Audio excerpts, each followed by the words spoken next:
Burrowed deep under the surface of mainstream society and unbound by geography, millions of people come together to share interests and create new subcultures. Join us as we explore these virtual communities. Prepare yourself for Project Cyber Tribe. Today we will be discussing a unique group of people known as the Doomsday Preppers. These prepper networks or cyber communities can be found sprinkled throughout the internet and have global reach. Their numbers seem to be growing. Hi, I'm Elias Vasquez, reporting for Project Cyber Tribe at demtech.org.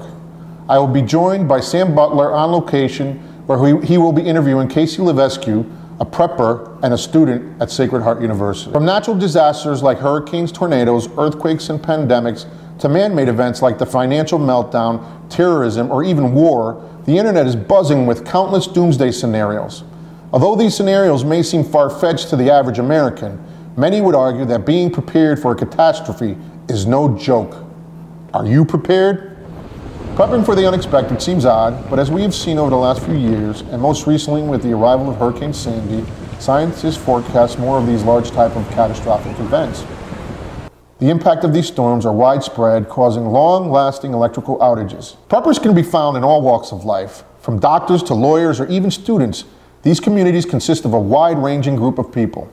In fact, we reached out to the students of Sacred Heart University, and we were surprised to find a prepper here on campus. Sam Butler is on location with Casey. I'm here with a prepper who believes in being prepared for natural catastrophes. Can you introduce yourself? Hi, I'm Casey Levesque. I'm a sophomore here at Sacred Heart University. I'm from Somerset, Massachusetts, and I like to consider myself a hardcore prepper. How did you get started with prepping? I first got started with prepping through my boyfriend Dean, who's in the Marines. When I met him, he brought me down to his bunker, and I was like, what is this? What is all this going on right now? He had food and weapons and all these little devices, and so he told me like, oh, I'm a prepper, I want to be prepared in case anything happens. So it caught my attention, and I really liked that. And so I started to get into it with him, and we would go out, buy things, and make bug-out bags. It was fun. Can you tell us what a bug-out bag is?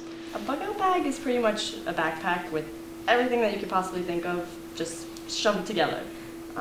Like sleeping bags, shelter, tarps, food, weapons, knives, things to make matches, things to make fires, things for hunting, anything that you could possibly think of that you'll need at the end of the world, you just shove into your bug-out bag.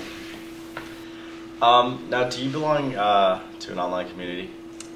Yes, me and my boyfriend do belong to an online community. It's called tacticalresponse.com.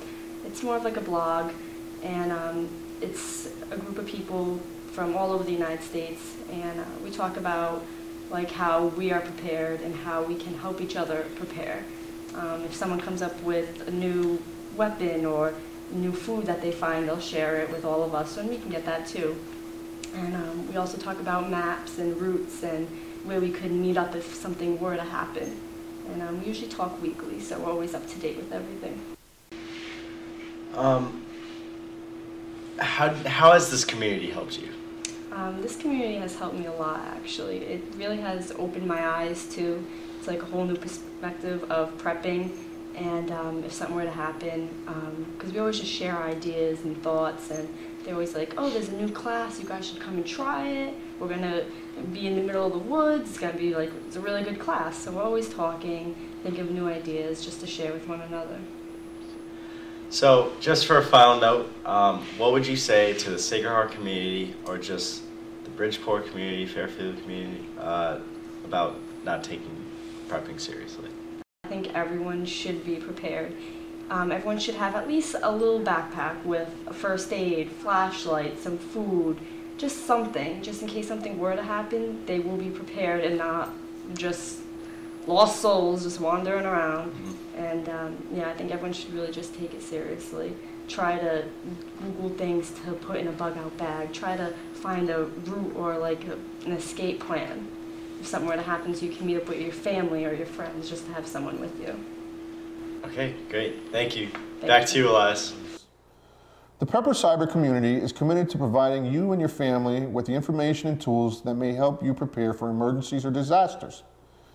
For the Prepper communities, it's not a matter of if it will happen, but rather when it will happen. At the core of each prepper and their online communities, we find one fundamental core value. We must prepare to survive. This is Elias Vasquez, Sam Butler, and Corey Grant for the Cybertribe Project at chemtech.org.